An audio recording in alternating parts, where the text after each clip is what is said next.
Abordagem histórica na formação de professores de biologia, dos autores Ioannis Longo e Demetrio Delizoi.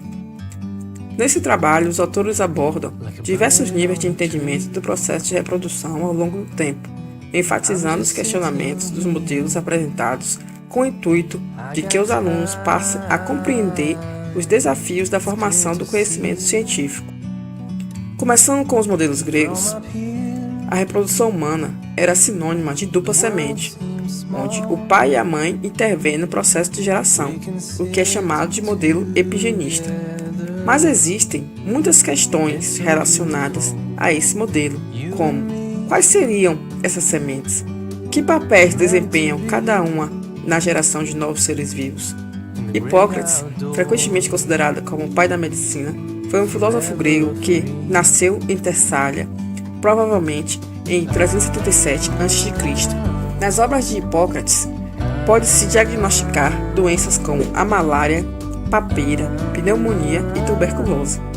Para Hipócrates, a reprodução humana é o resultado da mistura de duas sementes, uma masculina e outra feminina, que era um extrato de todas as partes do corpo, principalmente do cérebro, e o espírito penetrava no feto através da respiração da mãe.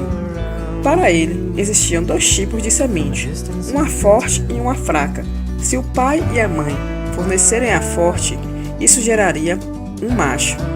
Se fossem duas sementes fracas, isso geraria uma fêmea. Esse modelo deixava algumas questões sem resposta, como: o que ocorreria se fosse uma semente fraca mais uma semente forte? Isso formaria um macho ou uma fêmea? Aristóteles foi outro grego que possuía ideias epigenistas sobre a reprodução. Para ele, no organismo masculino residia o princípio do movimento e da geração, enquanto que no feminino residia o princípio da matéria. Para ele, o sêmen produzido por machos teria a função de geração. Por outro lado, o sêmen da fêmea, que ele chamou de menstruos, seria o fornecedor da matéria-prima. Com isso, o modelo aristotélico argumenta que há uma superioridade do macho no processo de geração dos novos seres vivos. Para Aristóteles, não havia mistura do líquido do macho com o da fêmea, como defendeu Hipócrates. Durante a Idade Média, os intelectuais mantiveram a tradição grega, especialmente o pensamento de Aristóteles, por causa que era de acordo com os preceitos daquele período. Mas a partir de 1440, o Renascimento marcou o início da aliança entre a ciência e a técnica, o que permeou a produção do conhecimento científico. Quem primeiro estudou a reprodução dos seres vivos pelo prisma da observação foi Harvey. A partir de observações, o médico inglês chegou à conclusão de que todos os animais iniciam seu desenvolvimento a partir de uma estrutura primária que chamou de ovo. Esse ovo seria uma massa indiferenciada na qual contém o princípio vital e se desenvolve progressivamente exibindo todas as partes do corpo. Malpighi, 40 anos após Harvey, através de observações que realizou em ovos de galinha fresca que não tinham sido incubados, sugere a pré-formação, onde a cicatrícula do ovo contém no seu interior um embrião já pré-formado. Harvey nada viu de pré-formado. Contudo, algumas questões ainda cobriam muitos segredos. Graff, em observação em coelhas, concluiu, como Harvey, que todos os animais organizam-se de um ovo, mas esses ovos estavam contidos no testículo que passa a denominá-los de ovários. Os testículos passaram a ser denominados de ovários. Steno e Home, assim como Graff, denominou de ovo o próprio folículo ovariano e concluiu que a fecundação se processa no ovário. Assim, no final do século XVII, já era compreendido que todas as fêmeas possuem ovos. Steno, ao dissecar fêmeas de diversos animais, concluiu que os ovários contêm no interior ovos e que tanto as aves como os vivíparos passam pelo mesmo processo. Nicolau Steno foi um bispo cientista. Ele nasceu na Dinamarca em janeiro de 1638. Ele foi pioneiro nos campos da anatomia e da geologia. foi beatificado pelo Papa João Paulo II em 1988. Em seus trabalhos, utilizou a geometria para mostrar que um músculo em contração altera sua forma, mas não o volume. Na reprodução humana, Steno acrescenta que a viviparidade resulta do desenvolvimento das aves no útero das fêmeas. Com isso, os problemas passam para outro plano. Como se formam esses ovos?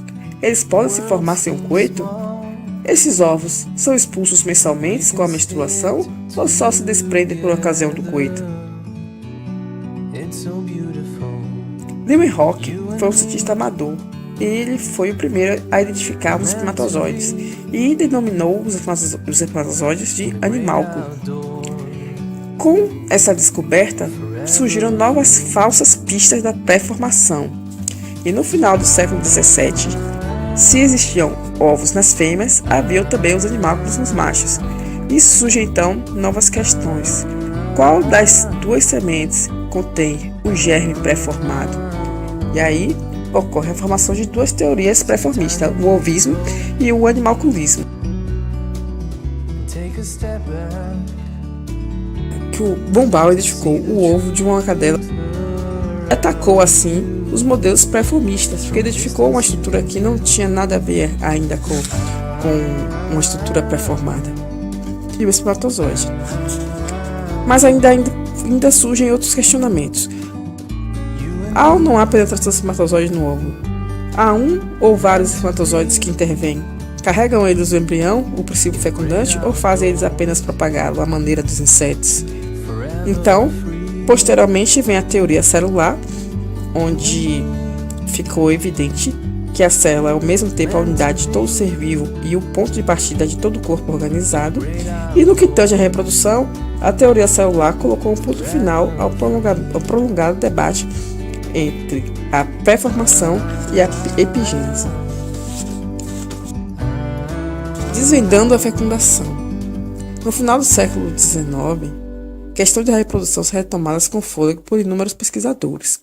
Hertwig concluiu que as substâncias fecundantes são ao mesmo tempo as detentoras das características hereditárias, e a descoberta da natureza unicelular do óvulo e do espermatozoide, o reconhecimento das substâncias contidas e veiculadas no núcleo e os processos que estas células realizam durante o ciclo vital foram de grande importância para a compreensão da fecundação, do desenvolvimento embrionário e para a área que emerge a partir de então, a genética. Então, assim, o artigo ele acaba concluindo que a expectativa de que desenvolver os estudos da reprodução humana articulando ao conhecimento específico, aspectos da estronicidade e do processo de reprodução, estariam oportunizando aos professores uma melhor apropriação da temática e estudo, bem como um entendimento mais adequado sobre a natureza da ciência. E assim nós concluímos este vídeo, que foi um requisito de avaliação da disciplina Anatomia Humana do professor Gabriel Ribeiro. E eu sou Lívia, e minha dupla, meu colega, é o Gerson. E agradecemos pela apresentação, pela atenção.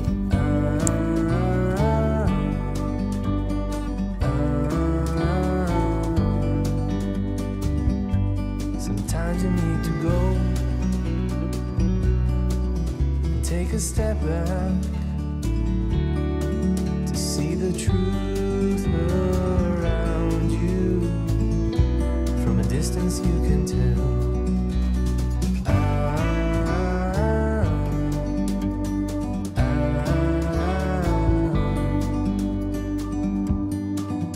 You and me